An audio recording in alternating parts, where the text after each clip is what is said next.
Semua bush-bush ball joint dia ni dah lembik dah sebenarnya. Hai, 1 minit hari ni. Okey, hari ni macam biasa orang datang bikin kami untuk settlekan masalah bunyi dan handling. Okey, hari ni saya ada satu Proton R3. Suzuki R3 pun ada, Proton R3 pun ada. Mana-mana nama pun boleh lah. Check macam biasa. Saya selalu kata saya akan cari punca dulu. Lepas tu saya akan tunjuk. Masa kita check, kita jumpa punca dia.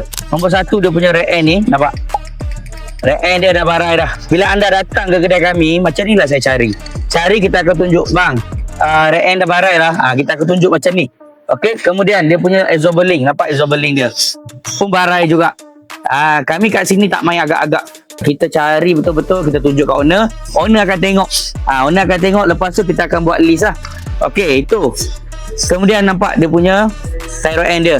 Semua bush-bush ball joint dia ni dah lembik dah sebenarnya. Tapi jangan bimbang. Ini normal. Untuk kereta dekat jalan raya memang normal. Ball joint ini memang normal. Sampai hayat dia nampak. Ball joint dia lembik. Lembik gila. Sorry saya pakai slipper hari ni. Okey, nampak. Dia punya ball joint semua dah lembik dah. Sebab tu bila dia lalu jalan tak rata ataupun tak payahlah, bawa biasa pun dah bunyi dah. Kelekak. Kalau ada bunyi macam kelekak tu, ada huruf L tu, itu biasanya bunyi dia punya ball joint. Okay, lepas tu untuk case handling dia, sebenarnya absorber ni dia baru tukar. Tapi apa boleh buat Proton R3 ni saya dah cari absorber yang heavy duty lah, pun tak ada.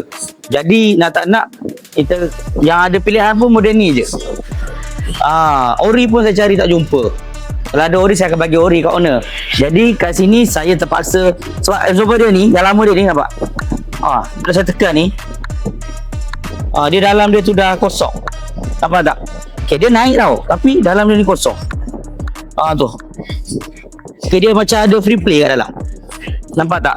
Jadi nampak tak? Absorber ni penting. Bila kita nak tukar, kita kena pilih brand yang elok. Tapi kalau tak ada choice, apa boleh buat? Nampak? Macam kami tak ada choice, saya tu terang kat owner.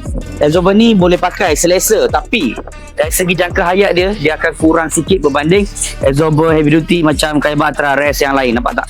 Bukan apa, kita nak owner faham. Bila dia buat satu pilihan tu, baik buruk tu, dia dah tahu. At least bila kita baiki kereta dia, pas masa dia bayar tu, dia faham. Nampak tak? Jadi dengan kami hanya tukar air rosak saja. Jangan bimbang.